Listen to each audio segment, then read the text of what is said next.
Hola a todos y bienvenidos a Biología de Tranquis.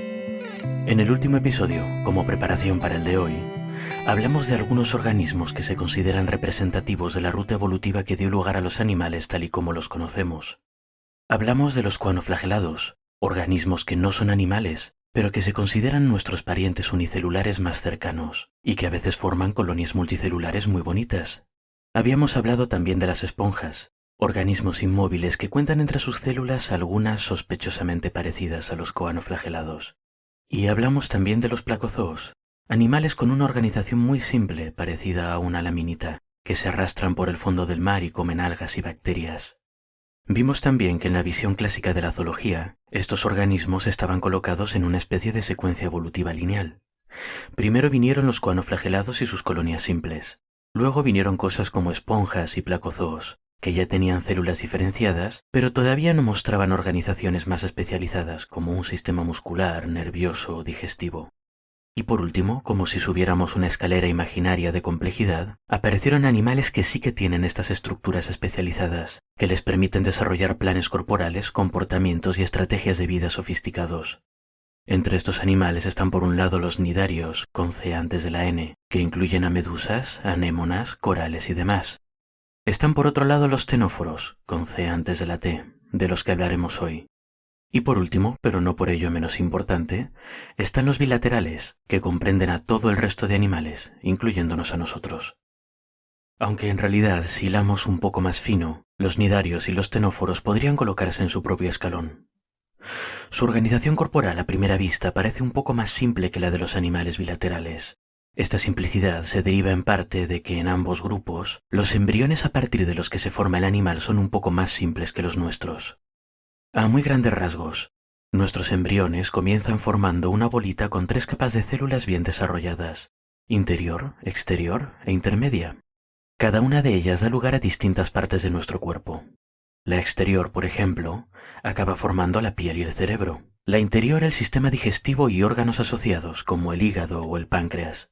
Y la de en medio, pues las cosas que van en medio, como nuestras gruesas capas de músculos, el esqueleto, nuestro sistema de venas y arterias, y nuestros ovarios o testículos, dependiendo de qué cara de la moneda nos salga en la meiosis. Los cnidarios y ctenóforos, en cambio, se forman desde solo 2 capas, una interior y una exterior, envolviendo una tercera capa intermedia compuesta de una sustancia gelatinosa con pocas células. 2 capas dan menos juego que 3. Así que los cnidarios y ctenóforos solo tienen una capa interior que forma un sistema digestivo simple y una exterior que forma una piel con un sistema nervioso sin centralizar. Luego las cosas como los músculos o las células reproductoras tienen que irse repartiendo un poco como puedan entre las capas interior y exterior, y al sistema circulatorio o respiratorio ni se los ve ni se los espera. Son animales con paredes muy delgadas en cualquier caso, lo suficiente como para que los nutrientes y el oxígeno se difundan pasivamente por el cuerpo, sin necesidad de un método especializado de transporte, así que no necesitan complicarse la vida tanto como nosotros para estos temas. Además de compartir esta organización simple en 2 capas en vez de 3, cnidarios y ctenóforos tienen una particularidad que ya comentamos en el episodio de los cnidarios, y es que tienen lo que se llama simetría radial. Nosotros los animales bilaterales tenemos, sorpresa sorpresa, simetría bilateral, y con ella 2 ejes bien definidos.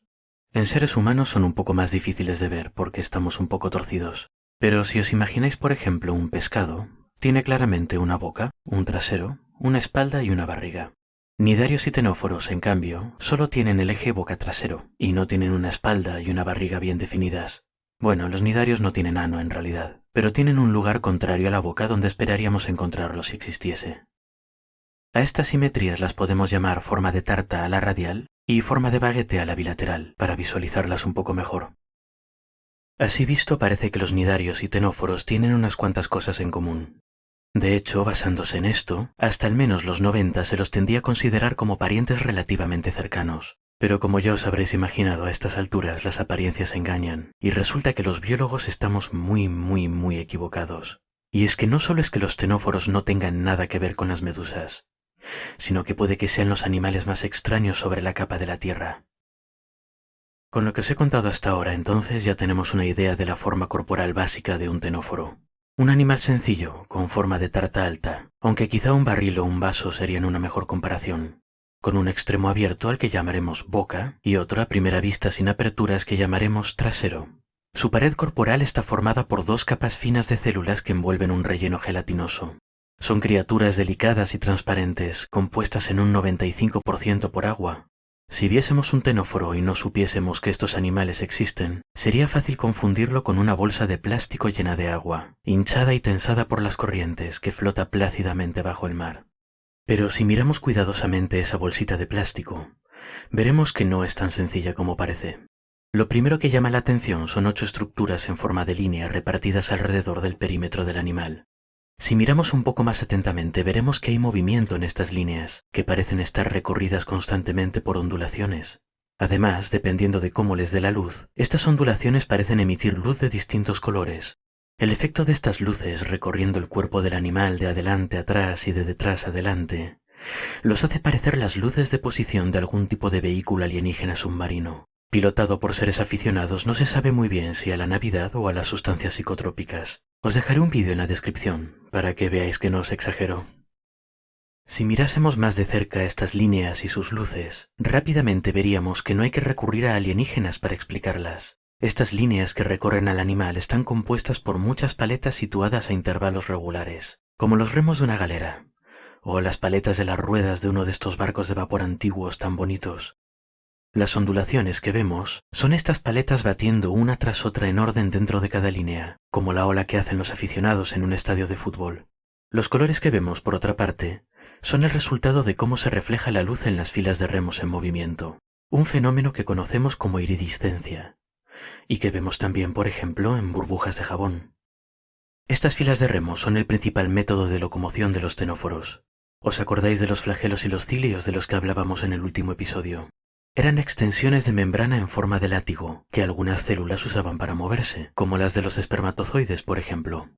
Bueno, pues un remo de un tenóforo está formado por decenas de miles de estructuras de este tipo, solo que especialmente largas y parcialmente unidas entre ellas. Es como si los tenóforos hubieran visto la forma de moverse de los organismos unicelulares que usan cilios y hubieran decidido adaptarla usando una sana dosis de fuerza bruta. La forma en la que están construidos, formados por muchos cilios juntos, hace que estos remos vistos de cerca en vez de remos parezcan más bien cepillos o quizá peines. Esto hizo que los zoólogos clásicos, en su afición por el griego antiguo, tradujesen el simple nombre de cosas con peines para dar lugar al nombre un poquito más digno de tenóforos. Estos peines remadores son unas estructuras únicas en el reino animal y en todos los seres vivos en realidad. Notablemente, los nidarios, que se suponen parientes cercanos de los tenóforos, no tienen nada parecido a esto, una pista que nos indica que quizá las apariencias nos estén engañando. Además de estos peines, si miramos a los tenóforos de cerca, veremos que muchas veces no siempre son una simple bolsita de plástico, sino que parecen tener estructuras, pliegues y dobleces dentro de su cuerpo transparente. En muchos casos lo que estamos viendo es el sistema digestivo de estos animales. El sistema digestivo de los tenóforos está compuesto generalmente de una boca conectada a una faringe musculosa y recubierta de cilios, que se encarga de triturar y digerir el alimento. Esta faringe está comunicada a un pequeño estómago, y de ahí a una serie de canales que divergen y se ramifican, repartiendo los nutrientes por las partes del cuerpo del animal.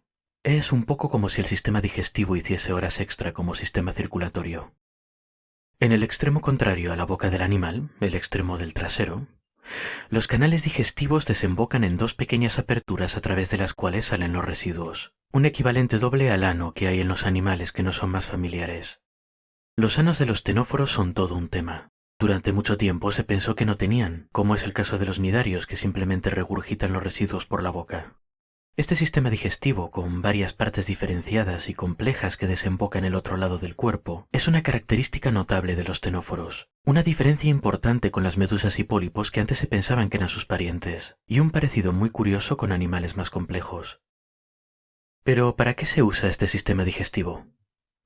Bueno, en general los tenóforos se alimentan de animales pequeños que viven en la columna de agua, como larvas de peces y otros animales o crustáceos diminutos. Al conjunto de estas criaturas se las llama plancton. Son muy abundantes y una parte importante del alimento de muchos animales marinos, entre ellos las enormes ballenas de las que ya hablamos en su momento y de los tenóforos de los que estamos hablando hoy. De hecho, los tenóforos son depredadores muy voraces. Y a veces las explosiones de población de estos animales han desequilibrado ecosistemas al comerse cantidades enormes de peces juveniles.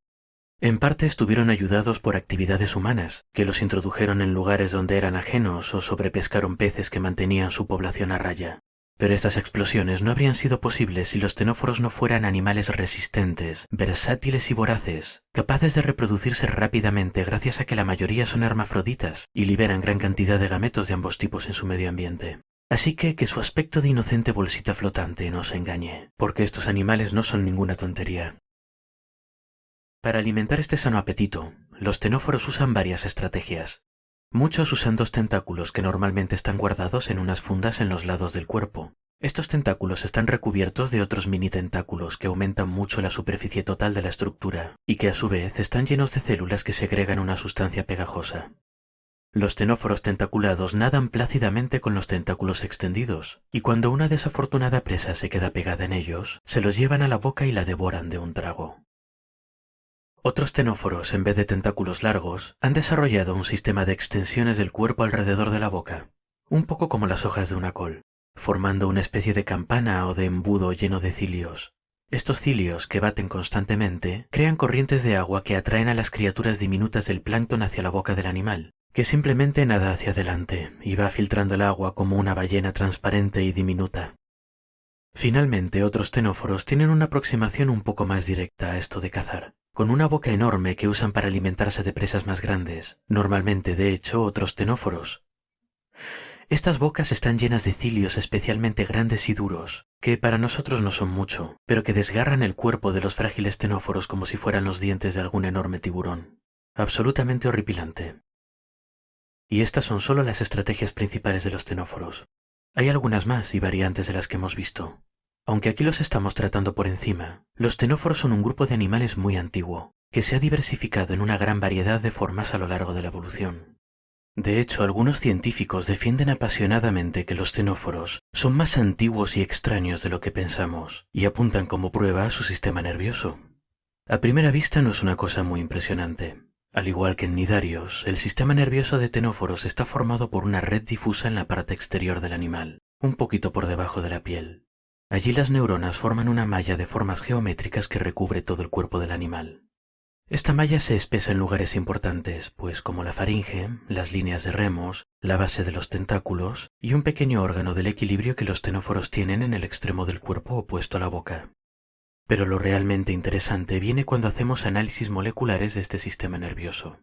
Veréis, el tema es que las neuronas se comunican las unas con las otras mediante una serie de sustancias químicas que llamamos neurotransmisores. Seguro que suenan algunos nombres, como serotonina, dopamina, acetilcolina o adrenalina. Hay una lista de estas sustancias cuya función específica es neurotransmitir, y son comunes a todos los animales con sistema nervioso, incluyendo nidarios. De esto lo que deducimos es que todos los sistemas nerviosos tienen un origen común, se basan en los mismos principios fundamentales, tienen la misma bioquímica básica. Bueno, pues resulta que todos no. Porque los ctenóforos, aunque claramente tienen un sistema nervioso, no parecen usar los mismos neurotransmisores que usamos el resto. Ni siquiera tienen los genes para sintetizarlos, y además les faltan muchos otros genes que en el resto de los animales son necesarios para el funcionamiento normal de las neuronas. Ante esto tenemos dos opciones.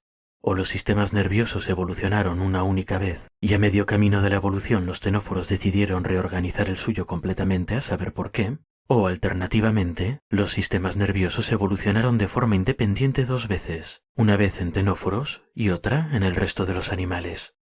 En principio, la explicación más sencilla es la segunda, aunque sea sorprendente, y parece que los análisis genéticos están de acuerdo con nosotros.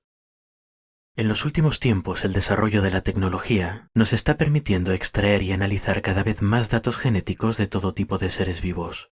Esto permite hacer cosas como crear bases de datos gigantescas de secuencias de genes procedentes de representantes de todos los grandes grupos animales e intentar determinar cuáles se parecen más entre ellos y cuáles son más diferentes. Esta no es una comparación simple. Los genes han cambiado muchísimo en los diferentes grupos desde el origen de los animales.